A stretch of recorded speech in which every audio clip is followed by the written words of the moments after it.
నమస్తే. నేను మీ Om Prakash Varma. Yoga therapist and nutritionist. Very soon అంటే అతి తక్కువ కాలంలో భారతదేశం ప్రపంచంలో డయాబెటిక్ క్యాపిటల్‌గా తయారవ్వబోతుంది. ఆల్మోస్ట్ అలా అయిపోయింది.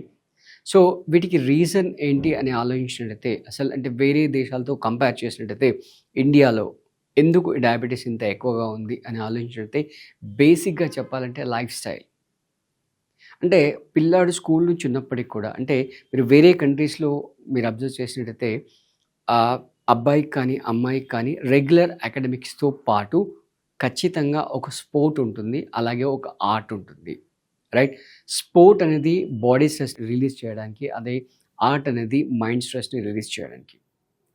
ఇంకా డీటెయిల్‌గా చెప్పాలంటే అసలు ఆస్ట్రేలియాలో ఒక ఇద్దరు గనుక కొత్తగా ఫ్రెండ్ అయితే అంటే ఒక వ్యక్తి ఇంకో వ్యక్తిని కొత్తగా ఫ్రెండ్‌షిప్ చేసుకుంటే ఫస్ట్ అడిగే క్వెషన్ ఏంటంటే, "నీ హాబీ గేమ్ ఏంటి? అసలు నువ్వు ఏ గేమ్ ఎక్కువగా ఆడుతుంటావు?" అని చెప్పి వాళ్ళు అడుగుతుంటారు. సో, అంటే వాళ్ళు అలొకేట్ చేస్తుంటారు టైంని కూడా. అంటే ఈవెన్ స్కూలింగ్‌లో కూడా చెప్పాను కదా! పెద్ద పెద్ద గ్రౌండ్స్ ఉంటాయి. ఖచ్చితంగా ఈ స్పోర్ట్స్ యాక్టివిటీ అనేది ఉంటుంది. ఎవ్రీ డే ఖచ్చితంగా ఒక స్పోర్ట్స్ అవర్ ఉంటుంది. మన దగ్గర అసలు స్కూల్‌లో గ్రౌండే ఉండదు. ఒకవేళ ఉన్నా కూడా స్పోర్ట్ అవర్ అనేది ఉండదు. కొన్ని క్లాసెస్‌కి రిస్ట్రిక్ట్ చేస్తారు. వాళ్ళు అసలు ఆడకూడదు అని చెప్పి అంటుంటారు.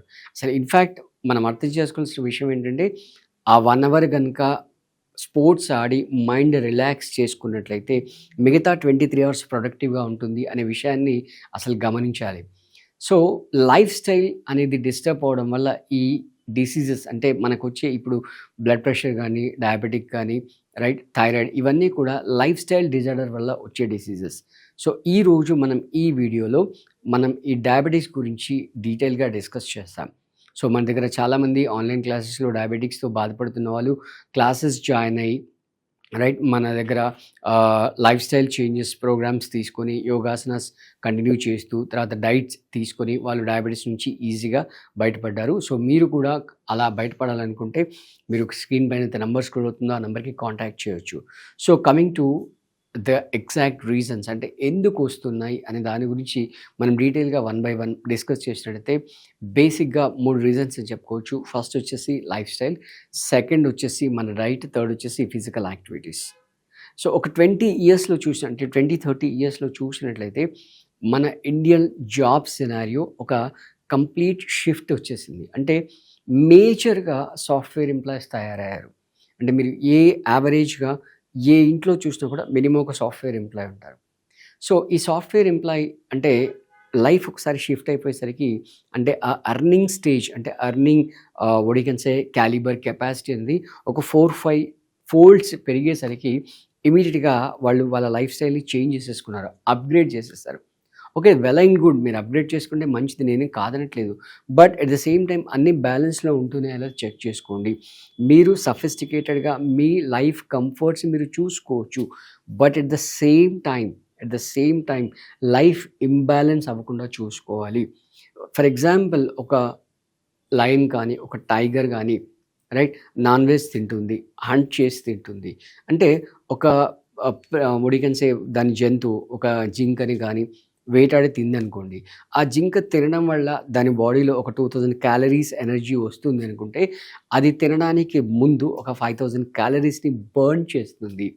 అంటే మనం వెళ్ళే ఏదైతే బైక్ ఉందో, ఆ బైక్ కంటే కూడా ఫాస్ట్‌గా పరిగెత్తి చేసి తింటుంది. బట్ వేరాస్ మనం తినే ఫుడ్‌లో బ్యాలెన్స్ ఉందా లేదా చెక్ చేసుకోవాలి. ఇక్కడ లైఫ్ స్టైల్ మోడిఫికేషన్ వచ్చేసరికి ఏంటంటే వీక్లీ ఒకసారి ఖచ్చితంగా ఔటింగ్ వెళ్ళాలి. బయట తినాలి. రైట్? మళ్ళీ మధ్యలో వీక్‌లో ఏదో ఒక పార్టీ వస్తుంది. అంటే 2 టైమ్స్ మనం ఎక్సెస్‌గా ఫుడ్ తింటున్నాం. అంటే మనం చేసే శ్రమ ఏంటి? అంటే ఆఫ్‌కోర్స్ మీరు మైండ్ వర్క్ చేస్తున్నారు సిస్టమ్ ముందు కూర్చుండి. బట్ ఫిజికల్ యాక్టివిటీస్ ఏంటి ఒకసారి చెక్ చేసుకోవాలి. ఆ ఫిజికల్ యాక్టివిటీస్‌కి మనం తినే ఫుడ్‌కి రిలేషన్ ఉందా లేదా? ఎంత వర్క్ చేస్తున్నాం? ఎన్ని క్యాలరీస్ కన్జ్యూమ్ చేస్తున్నాం? వేరస్ ఎంత డైట్ తీసుకుంటున్నాము? అనే దాన్ని మనం ఇక్కడ మెజర్ చేసుకొని బ్యాలెన్స్ చేసుకోవాలి. ఈ మధ్య కాలంలో ఇంకా సోషలైజేషన్ అనే ఒక పేరుతో ఆల్కహాల్ కన్జంప్షన్ కానీ, స్మోకింగ్ కానీ చాలా ఎక్కువైపోయింది. In fact I'm sorry to say but women కూడా ఈక్వల్‌గా మెన్‌తో ఈక్వల్‌గా ఆల్కహాల్ కన్జ్యూమ్ చేస్తున్నారు. సో, ఈ లైఫ్ స్టైల్‌లో ఈ ఆల్కహాల్ కానీ, నాన్ వెజ్ కానీ, స్మోకింగ్ కానీ వీటి యొక్క కన్జంప్షన్ ఎక్కువైపోయినప్పుడు మన లోపల క్యాలరీస్ అనేవి ఎక్కువ వెళ్తుంటాయి. ఇవి క్రమక్రమేణా ఏం చేస్తుంటాయి అంటే ఇన్సులిన్ రెసిస్టెన్సీని పెంచేస్తుంటాయి. సో, దానివల్ల ఇమ్మీడియేట్‌గా మనం తెలిసో తెలవకుండో అంటే ఈవెన్ జాబ్ స్ట్రెస్ వల్ల కూడా ఈ ఇన్సులిన్ రెసిస్టెన్సీ రావడం వల్ల మనం తినే ఫుడ్‌ని గ్లైకోజన్‌గా అంటే మన ఫుడ్‌లో ఉండే గ్లూకోజ్‌ని గ్లైకోజన్‌గా కన్వర్ట్ చేయాల్సిన బాధ్యత ప్యాంక్రియాటిక్ గ్లాండ్‌ది. అదెప్పుడు పాసిబుల్ అవుతుంది అంటే అది తగిన మోతాదులో ఇన్సులిన్‌ని ప్రొడ్యూస్ చేసినప్పుడు మాత్రమే అది పాసిబుల్ అవుతుంది. ఎప్పుడైతే అది ఇన్సులిన్‌ని ప్రొడ్యూస్ చేయదో అప్పుడు ఆ గ్లైకోజన్‌గా కన్వర్ట్ అవ్వకుండా ఆ గ్లూకోజ్ డైరెక్ట్‌గా షుగర్‌లో అంటే బ్లడ్‌లోకి రిలీజ్ అయిపోయి బ్లడ్ షుగర్ అనేది రైజ్ అయిపోతూ ఉంటుంది. సో, దీనికి ఫస్ట్ మనం చేయాల్సిన మోస్ట్ ఇంపార్టెంట్ థింగ్ ఏంటంటే పెప్టైడ్ టెస్ట్ అనేది చేసుకోవాలి. అది కాకుండా మామూలుగా షుగర్ టెస్ట్ చేసుకోవడం లేదా హెచ్‌బీఏ1 లెవెల్ చేసుకోవడం వీటి వల్ల మీకు ఎగ్జాక్ట్‌గా ప్యాంక్రియాటిక్ స్టేటస్ ఏంది అనేది తెలీదు. మీకు ప్యాంక్రియాటిక్ స్టేటస్ తెలియాలంటే ఖచ్చితంగా పెప్టైడ్ టెస్ట్ చేసుకోవాలి. అది చేసిన తర్వాత అప్పుడు మీ ప్యాంక్రియాస్ ఎలా వర్క్ చేస్తుంది అనేది మనం చూసుకోవాలి. సో, దానికి అంటే మన దగ్గర లైఫ్ స్టైల్ డిజార్డర్స్ కరెక్షన్స్‌లో ఫస్ట్ వాళ్ళ లైఫ్ స్టైల్‌ని సెట్ చేస్తూ నెక్స్ట్ ఫేజ్‌లో వాళ్ళ డైట్‌ని సెట్ చేస్తాం. వాళ్ళ డైట్‌ని సెట్ చేస్తూ నెక్స్ట్ వాళ్ళకి ఆసనాస్ అనేవి ప్రిస్క్రైబ్ చేస్తాం. సో, ఈ 3 గనక కరెక్షన్ చేసుకున్నట్లయితే అసలు చెప్పాలంటే అసలు డయాబెటిస్ అనేది అసలు ఒక డిసీజే కాదు. It's only disorder.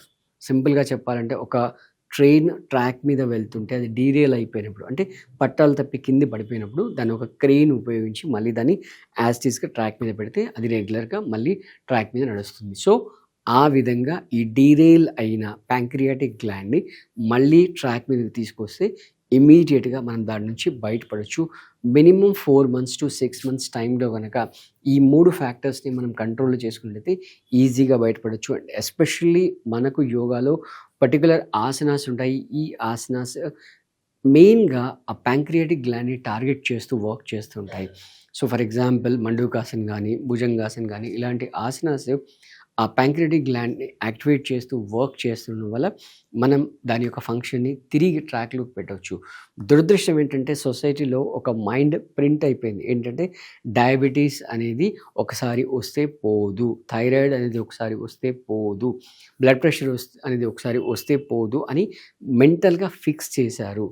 బేసికల్‌గా అది ఒక డిసీజ్ కాదు అనే ఫ్యాక్ట్‌ని గనక మనం అర్థం చేసుకొని మన లైఫ్ స్టైల్‌ని కరెక్షన్ చేసుకున్నట్లయితే దాని నుంచి ఈజీగా బయటపడొచ్చు. ఒకవేళ మీరు అలా కమిటెడ్‌గా గనక ఉంటే నేను చెప్పిన మీరు ఓన్‌గా ఫాలో అయితే ఫాలో అవ్వచ్చు. లేదు మీరు మన కమ్యూనిటీలో జాయిన్ అయ్యి దాని నుంచి బయటపడాలంటే బయటపడొచ్చు. స్క్రీన్ పైన ఎంత నంబర్ స్క్రోల్ అవుతుందో దానికి కాల్ చేసి మీరు క్లాసెస్‌లో జాయిన్ అయ్యి రెగ్యులర్ మన కోర్సెస్‌ని పెయిడ్ కమ్యూనిటీలో పొందొచ్చు. ఓకే. సో, మేము చెప్పినవి ఫాలో అవ్వండి. ఈజీగా మీరు డయాబెటిస్ నుంచి బయటపడొచ్చు. Thank you.